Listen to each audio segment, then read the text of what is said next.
And this is the game and the reason why Real Madrid brought him to the club. It's for moments like this. And people have said, whoever wins this tie is more than likely going to win this Champions League. And for me, that is the most complete performance I've seen from Real Madrid when it truly mattered. You have to believe that you are one of the best players in your position in world football. You have to have the confidence. And it's not really, it's beyond confidence, it's arrogance. Vinicius Jr. picked up the ball down the left-hand side before it finally went to the right-hand side. And Kylian Mbappe basically danced his way in and finished it so easily. But you have to admire that. It's the beauty of football. And honestly, for me, that game of football was just really sensational to watch. And it does hurt me to say the fact of you're looking at a Pep Guardiola coach side in Manchester City and saying they look like boys today against men. And the confidence and arrogance that Real Madrid showed, you just have to give people the flowers. And they were sensational today. With a performance like that, of course, the fans are going to kind of take the mickey on social media. It didn't take them too long to get going with the memes about the way that Kylian Mbappe performed. This is absolutely brilliant. Tony, I know you're a social media guy. What do you make of that? Yeah, big social media guy. You guys know. Yeah, this is pretty good right here. Look, the guy was outstanding. And we can talk about tactics, and we'll certainly break them down.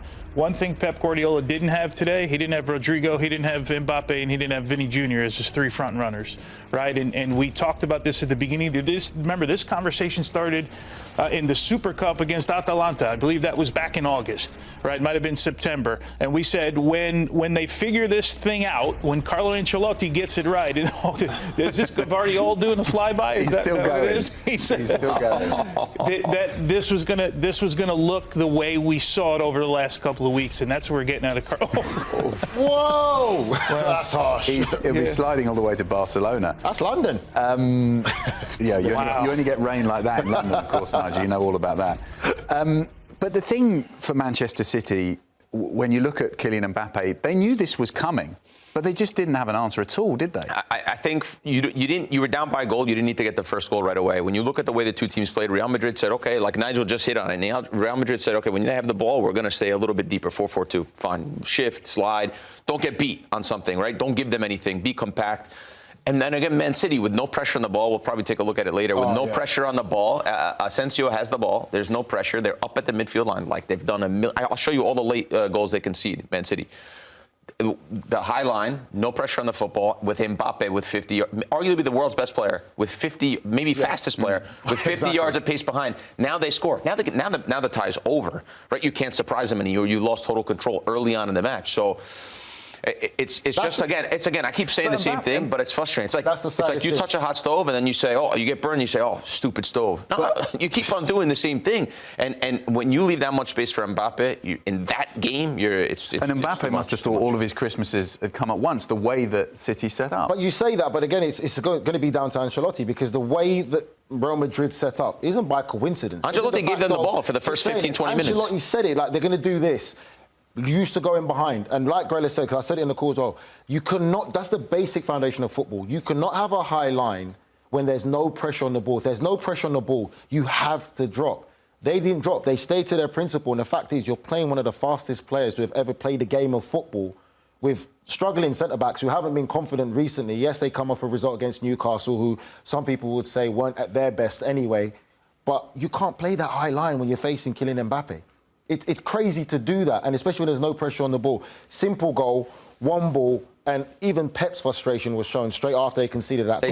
They drop after the balls in the air. Can we talk about the pass, though, from Asensio? Awesome. Can we talk? It's inch perfect. If you watch the flight of the ball, and Ruben Diaz almost gets the ball, and there's actually, as it's being floated over, there's a little push on the back from Mbappe, and he separates himself, and it's inch perfect, the ball. I get you got to have pressure on it. You got to drop your line. There's no doubt about it. I just wanted to give a little shine to the pass from Asensio, because it was incredible. That was awesome. Was this Mbappe's best performance for Real Madrid? It was, because given the circumstances, of It was a massive match, a massive opponent, a big moment. I mean, we're talking pregame about Ancelotti potentially losing his job, right? And Mbappe shows up in the big moments with the space behind. And then he showed you different finishes. He showed you the first one, where, by the way, is not easy. I know the pass is perfect. For me, the goal is the pass. But he takes a little peek up to see where the goalkeeper is, pops it over. The second one where he chops Guardiola, right? So he's showing you a little bit of dribbling. And the third one is basically a solo effort where he gets the ball at the edge of the box.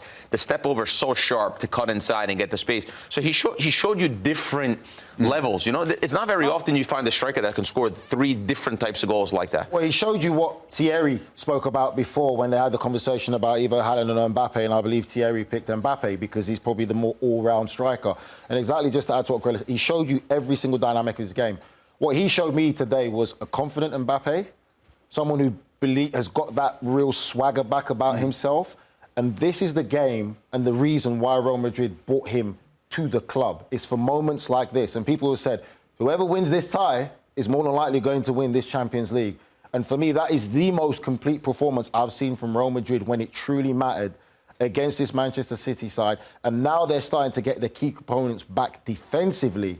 So for me, I would say you have to be worried now, whoever has to face Real Madrid. And Valverde at right back, Tony? He may never see the midfield again. This is a guy that played every single game last year for Carlo Ancelotti, and he was the guy that was written in stone in that he changed that whole midfield. Valverde was always in, but right now they're so depleted at right back, I can't see Ancelotti changing that position. But Valverde took it personal. Like, the way he played there, he was perfect passing, perfect positionally, even 1v1 defensively. Like, that's not his game, and he took it personally. He was fantastic. He was like a right wing back. He wasn't even like a right back. Like, 1 minute he's defending, next minute he's up there putting a cross, and you're just like, this guy is phenomenal. I would say that I would personally like to give a bit of credit to Rodrygo as well, because he's someone that's gone under the radar, and people would have thought, okay, Mbappe coming in, someone has to leave. They all can't be staying there. But he was sensational today. The way he's playing and the way he's kept on playing the entire season, even with the arrival of Mbappe, Rodrygo deserves a lot of credit. And his little cheeky nutmeg for Mbappe's second goal on the edge of the box. He is a special player. OK, let's have a look who's won the race to get the first YouTube comment in. It's Cynthia. Thanks so much for that. She says, next Ballon d'Or is Mbappe. Hard to argue with that, Nigel. I mean, the front runner for now, you'd probably have to say, is still Mo Salah at the moment with the numbers that he's putting in and stuff. But I wouldn't rule out against him if Real Madrid go on to win the Champions League. You know, crazier things have happened for Liverpool as well in the Premier League. Goal and assist for him. But I would say that Mbappe really needs to be the main driving force and the reason if Real Madrid go on to win this year's Champions League competition. I wouldn't be surprised if he does get it. Tony, we were talking about would you have Mbappe or Haaland prior to this game and this tie. Would you have Mbappe or Salah? Me, I'm Mbappe. I like Mo Salah. I just, right now, I think there's more upside still to Mbappe. Look, Mo Salah, you're splitting hairs, right, when you're talking about these two guys.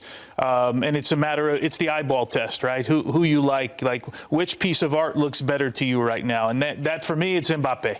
And it has been. When it was the argument between Mbappe and Haaland, I said Mbappe. He's the player I like watching. Not as if I don't like watching Mo Salah, but you're asking me to make a choice, and that's where I would go. Mbappe is better than Mo Salah. Yeah. We were saying, obviously, Mbappe's best performance in a Real Madrid shirt so far. It also looks to me like that front three, and particularly Vinny Jr. and Kylian Mbappe on the same pitch together, is clicking better now as well. It looks amazing. There was large parts of that match where I was like, how do you play against them? What do you do? You can't invite them in because they can break down low blocks, right? And they create all these overloads. There was times where the second goal comes from Rodrygo, who's starts on the right side. He's coming across the pitch into the left side, going through 2 or 3 on the smooth dribble with the little nutmeg pass.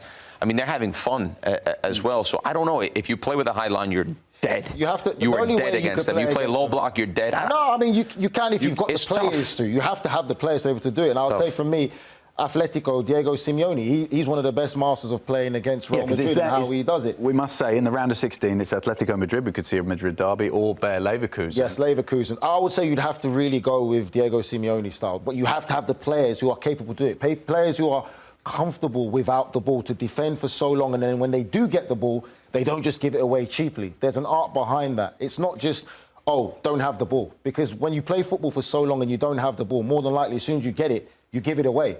So the element of that is being comfortable, being organised, knowing how to shut down space. And then when you do get the ball, knowing how precious the ball is, to still keep possession and play through it. I think Diego Simeone, the way he coaches his team, you have to give him respect and marvel at that, because they can do both. They can suffer and they can play when they need to play. That is going to be your best option against this kind of Real Madrid side. Tony, is there a sense also that Real Madrid, at the moment, kind of have a bit of a point to prove? They started the season slowly. There was question marks over whether these players could play together, all of these Galacticos in the same team. Now are we seeing them saying to everybody else watching the footballing world, well, we had the last laugh? Yeah, I'm not quite sure if they read all the headlines, but I would imagine if they did, Adam, you're kind of sick of listening to it. Can these three great players play together?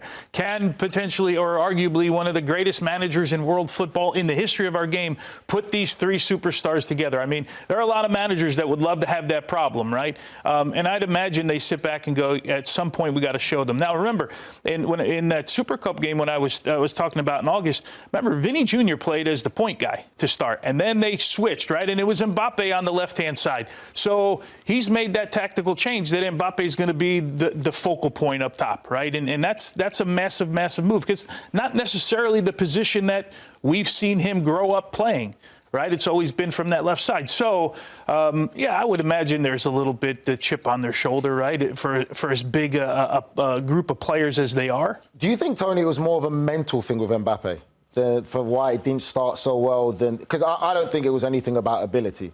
I just think it was more of a mental thing and struggling also, to adapt, do you think? That PSG team, very different to what he's getting now playing for Real Madrid, the way they set up, the way they go about winning the ball back and giving it to him.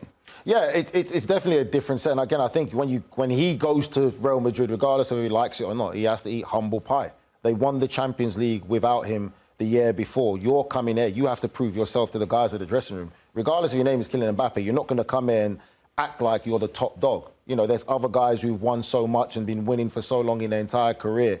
Humble yourself in the way you come in there. So I think that was the point. There was never a doubt about the ability that he has, because he's shown us already consistently throughout before he got to Real Madrid. I would say it was just the mental side of things, of whatever he was carrying. Today was the most free I've seen Kylian Mbappe. Like, he took me back to the young Mbappe, where he'll get you on the edge of your seat because he just had that belief in him. He had that hunger. Every time he got the ball, you were just so excited. And I think the goals that he scored today just showed the confidence was back there. You know what it's like when you come into a new room. You come into this building, right? You're new in this building, and you see other 10 talent guys, right? And you don't really know some of them, and you wonder, oh, what do they think? I wonder what they think about me, you know, or wonder what they thought about my show today. I'm glad you laughed. I'm glad you really want to know? No, but I'll say, like, you know, you go into a new changing room, right? And you know, certain guys sit in certain spots on the coach, and certain guys play cards with each other, and certain guys, you got to find your way, right? And like, oh, I cut inside and shot there. What's Vinny's reaction to that? Like, is he like head down, arms in the air? Like, well, you gotta feel the moment, the building. I mean, we've all had that, right? And the more you work with guys, the more you like guys, and the more it becomes streamlined. It becomes fluidity, right? And I think that's what we're starting to see. We're starting to see guys that like playing with each other, guys that respect each other. I think that's important also. And so it was never a question for me about the ability either.